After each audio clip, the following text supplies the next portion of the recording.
ದರ್ಶನ್ ಅವರ ಒಂದು ಇನ್ಸಿಡೆಂಟ್ ಆದಾಗ ವಿಜಯಲಕ್ಷ್ಮಿ ಅವರೊಟ್ಟಿಗೆ ಇದ್ದಿದ್ದು ಧನ್ವೀರ್ ಅವ್ರು ಮಾತ್ರ. ಸೊ ಮೊನ್ನೆ ಅಷ್ಟೇನೆ ಧನ್ವೀರ್ ಅವರ ಒಂದು ವಾಮನ ಸಿನಿಮಾದ ಟ್ರೈಲರ್ ಲಾಂಚ್ಗೂ ಕೂಡ ದರ್ಶನ್ ಅವ್ರು ಬರ್ತಾರೆ ಅಂತ ಹೇಳ್ಬಿಟ್ಟು ಪ್ರಸನ್ನ ಚಿತ್ರಮಂದಿರದಲ್ಲಿ ಸಾಕಷ್ಟು ಜನ ವೇಟ್ ಮಾಡ್ತಿದ್ರು. ಬಟ್ ಆದ್ರೂ ಕೂಡ ಅನ್ಫಾರ್ಚುನೇಟ್ಲಿ ಶೂಟಿಂಗ್ ಇಂದ ಬರಕ್ಕಾಗಿಲ್ಲ. ಬಟ್ ವಿಡಿಯೋ ಮೂಲಕ ಅವರು ಒಳ್ಳೆ ಬೆಸ್ಟ್ ವಿಶಸ್ ಅನ್ನ ತಿಳಿಸಿದ್ದಾರೆ. ಸೊ ಒಬ್ಬ ವ್ಯಕ್ತಿ ನಿಯತ್ತಿಂದ ಇದ್ದಾರೆ ಅನ್ನೋದಕ್ಕೆ, ದರ್ಶನ್ ಅವರೊಟ್ಟಿಗೆ ಇದ್ದಾರೆ ಅನ್ನೋದಕ್ಕೆ ಕಾರಣ ಏನು ಅಂತಂದ್ರೆ ಧನ್ವೀರ್ ಅಂತಹ ಇರುವಂತಹ ವ್ಯಕ್ತಿ. ಅವರು ಸಾಕಷ್ಟು ಸಂದರ್ಶನಗಳಲ್ಲೂ ಹೇಳಿದ್ದಾರೆ, ನಾನು ಅವ್ರನ್ನ ಇಲ್ಲಿಂದ ನೋಡಿಲ್ಲ, ಇಲ್ಲಿಂದ ನೋಡಿದೀನಿ ಅಂತ. ಧನ್ವೀರ್ ಅವರ ನಿಯತ್ತಿನ ಬಗ್ಗೆ ಏನ್ ಹೇಳ್ತೀರಾ?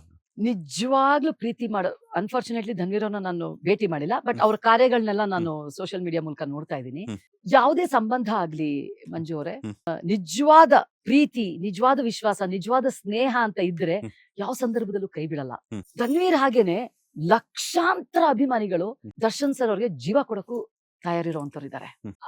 ಆ ಮನುಷ್ಯನ ವ್ಯಕ್ತಿತ್ವನೇ ಹಾಗೆ. ಯಾಕಂದ್ರೆ ಅವರಲ್ಲಿ ಇದಿಲ್ಲ, ಏನಂತಾರೆ, ಟೊಳ್ಳಲ್ಲ ದರ್ಶನ್ ಸರ್. ಅವ್ರು ನಿಜವಾಗ್ಲೂ ಅವರಲ್ಲಿ ಒಂದು ನಿಯತ್ತಿದೆ. ಸೊ ಹಾಗಾಗಿ ಅವ್ರ ಜೊತೆಗೆ ಇರೋರು ಕೂಡ ನಿಯತ್ತಿರೋ ಅಂತವ್ರು.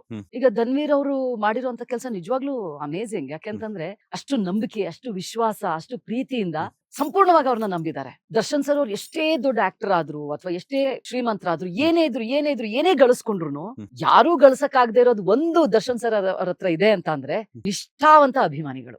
ಅದನ್ನ ಯಾರಿಗೂ ಅದು ಹೇಳಿ ಕೇಳಿ ದುಡ್ಡು ಕೊಟ್ಟು ಕರ್ಸ್ಕೊಳ್ಳೋ ಅಂತದಲ್ಲ ಅದು.